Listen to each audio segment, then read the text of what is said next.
So what's your publishing schedule? Like how often do you post? Is it? Yeah, so we film once a week and we publish like twice a week. Okay. So on each filming day, I aim to film at least 2 videos. But last week I actually filmed 5 because I realized I could just lower the bar and talk about stuff without feeling as if I had to prepare so hard for it. So now I'm excited to aim to film 5 videos each filming session. Okay. So to do that, are you doing like the rest of the week, you're doing prep work for it, or are you just kind of like what's it look like? Give us a week in your life from the YouTube business. I want to see how, because I'm still trying to figure out how to optimize it. For me, it's very much like hit and go, where I'll do a bunch of videos and like for 4 weeks under anything, then the team's freaking out like they're out of videos. I'm like, and I gotta quick be creative, and like I haven't figured out the cadence yet to make it consistent. Nice. Yeah. So we've run the whole gamut on trying to find a process that works for this whole thing, with like too many team members, too few team members, just me, like the whole shebang. The thing we've landed on is 1 filming day every week, where it's just all day. So my producer Tintin will rock up at 9 a.m. with a coffee for me, and then we'll chat a little bit, and he'll tell me, okay, Ali,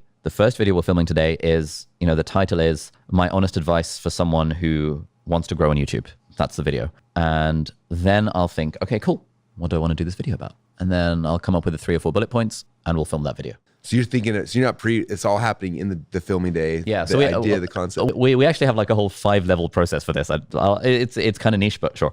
So level 1 video is one where I just get given the title by my team, because I don't like thinking about titles, because it's like, that's the clickbaity side where I'm like, okay, I just get given the title and I'm just going to hit record and just speak. So actually my highest performing video of this year was one of those. It was completely randomly. A level 2 video is one where I get given a title, and then I think about it for 10 minutes and write down 3 to 5 bullet points. My whole shtick these days is I only need to say 3 things in the video. If I say more than 3 things, the video gets really long. It becomes overwhelming. People can't retain it. So I'm just going to say 3 to 5 things. A level 3 video is where we've got a title and we're like, okay, 5 steps to becoming more disciplined. I'm like, okay, well, I can think of 5 things, but actually for thing number 3 and 4, there was that study that I came across a few years ago. Can we go and find that study that like backs up this point over there?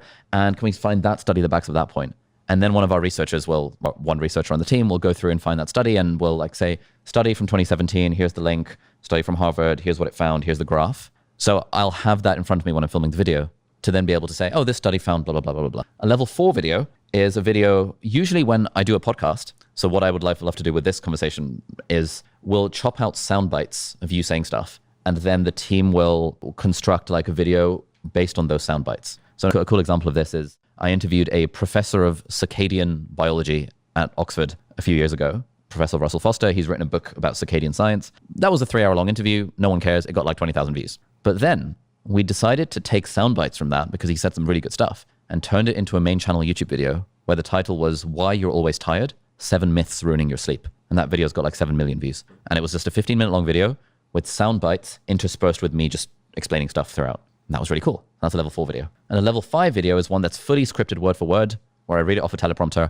I hate filming level 5 videos because I hate talking to a teleprompter. But most of our videos are like level 2, where I'll get given a title. We'll think about it. Sometimes my producer will give me a title that's a bit too clickbaity, and I'll be like, oh, no, let's soften the title a little bit, because I don't like it. It doesn't feel right. Come up with 3 bullet points, and I'll just speak from the heart and say the thing. That's amazing. You said you talked about the podcast got 20,000 views, and you said the other one you posted on the main channel. Do you have different channels then? Yeah, so we had a different channel for the podcast and for the main. This was because I started my podcast 3 years ago. Now YouTube has its own podcasting feature. So if I were to start a podcast today, I would put them on the same channel. Oh, gotcha. Assuming it's the same audience. Same audience, same channel. Yeah, that's so cool. And then average length for most of your videos then? Yeah, so our videos are kind of annoyingly long, like 25 minutes, 30 minutes, 35 minutes. One thing that I've been working on with my CEO coach is to reduce that time. So an experiment we're doing for the month of June is what does it look like to do 15-minute long videos and only film for like half an hour rather than filming for like 90 minutes, which is just a way heavier lift. And so I think if you film 90 minutes to get a 30-minute thing? Yeah, or 90 minutes to get an hour-long thing, or 90 minutes to get a 45-minute thing. A lot of our videos take 90 minutes to film, but they really don't need to. And I filmed 2, in the 5 that I filmed last week, 2 of them took under half an hour. And actually one method that we found is quite interesting, which you might want to experiment with, is where my producer sits behind the camera and is just asking me questions. And it's like I'm being on a podcast. I don't know if you find this, but I find that when I'm on a podcast, I say good shit. Yeah. Or if I'm on stage, I say stuff. I'm like, where did that come from? That was interesting. Or when you're scripted, it's like... Yeah, when I'm scripted, when I'm speaking to a camera, it takes the energy out of it. So we're trying to mimic the podcast format where Tintin would ask me, okay, why is discipline really important? I would say, okay, so discipline is really important because blah, blah, blah. And I would come out with some good stuff. And he'd be like, okay, what is your best tip for someone who's really struggling with discipline? Okay, so if you're really struggling with discipline, my best tip is going to be to whatever. And so he'd sort of like an interview. And then obviously we cut out the questions You restate the question so you can cut it out. Yeah. Exactly. And then it comes out as a really nice video. It's more targeted because he's asking me the questions and keeping my answers in mind. He's thinking like the audience. He's like, okay, what if someone is watching this and they're 25 and they're super overwhelmed and they have a day job? How would they apply this thing that you've just said? And I'm like, oh, interesting. I wouldn't have thought of that had you not asked the question. And so we're doing a bunch of videos in this Q&A format where it just feels as if I'm just speaking directly to the camera. Yeah, that's really cool. Interesting. Do you do reels as well? Are you using those at all on YouTube or not? Yeah, so we do YouTube Shorts and also, publish them on Instagram. All the Reels. names are different, yeah. And then we also copy and paste them on TikTok. We've got a few different formats. One of them is where my team will give me just the hook, i.e. the first line. So for example, a team member will say to me, okay, Ali, this next video, the first line is, here are 3 books that will change how you think about money. I think about it. I'm like, here are 3 books that will change how you think about money. Firstly, .com Secrets by Russell Brunson, amazing guy. Secondly, The Psychology of Money by Morgan Housel, amazing book about blah, blah, blah, blah. Thirdly, The 4-Hour Workweek by Tim Ferriss, blah, blah, blah, blah, blah. Check him out. That's a short. And we'll do 40 of those in like 2 hours. And then boom, that's content for the next 3 months. Okay. Huh. That's awesome. Dude, this is like, for me personally, because I'm like in the middle of trying to figure this out. Yeah. All those things were so helpful. So thank you for that. Hope I can help you with your ads next. Great. No, but that's really, really cool. So now kind of step back from tactical and just strategic or more of philosophy. Like what's your long-term goal? Like what is your vision? Like what are you trying to, I think everyone gets started like, I'm going to create these things, but eventually you asked me the question backstage, like you've got enough money now. What's like, why are you still doing this? I'm curious for you. Like you've got viewers, you got things happening. Like what's the long-term, the plan for you more so? Yeah. I think about this a lot, and I'd love to get your take on this, which is kind of why I asked you that question, because I'm always intrigued by people who are like further ahead of me on the journey that I'm on. It's like, what's driving them? Because one thing that I realized back when I was in med school is that when I looked at doctors who were 10 years ahead of me in their careers, they were all miserable. And I was like, okay, I don't want to end up like that. But when I look at entrepreneurs who have good work-life balance and stuff, who are 10 years ahead of me in their careers, they seem to be chilling and having a good time. So I'm like, oh, okay, that's interesting. Like, what can I learn from the people who are rich and seemingly happy, which you seem to fall into that camp, rather than the people who are rich and really miserable.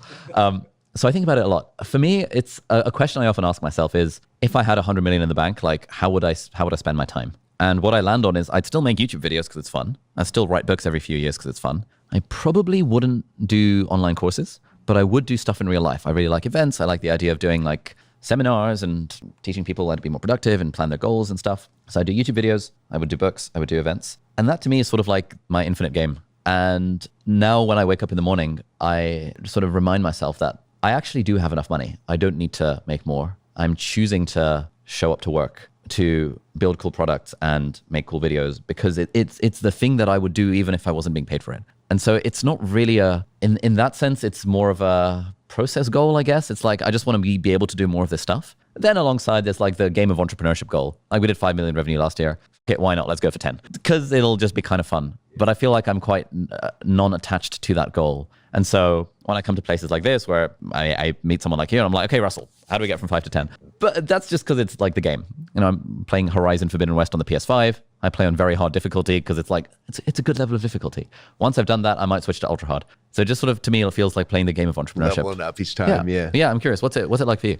So for me, I couldn't explain it for a long time. And then I remember my first time I had a conversation with Tony Robbins, we were talking about earlier. He told me like, because he's got a big business, he's got tons of big businesses, but he told me, he's like, I don't consider myself an entrepreneur. He's like, I'm an artist and this is my art. But for me to do my art at the scale I want to do, he's like, I had to learn business and entrepreneurship so I can get my art out there. And I honestly, it's weird for me because a lot of people think I'm like very entrepreneurial, and I am, but like for me, like entrepreneurship is my art. So like, you know, the reason I write my books is because like, I wasn't just like, I'm going to make a lead magnet to sell this so I can sell ClickFunnels. It was like, no, I spent 20 years obsessed with funnels, looking at them, diagramming them, thinking about them, like Googling, like doodling things that like just became obsessed. And then like the book was like the art where it's like this chapter of my life, and now it's art that I can give to somebody, right? Expert Secrets, the same way. Like I took all the stuff I learned about selling and storytelling and stuff like that and put it in a thing.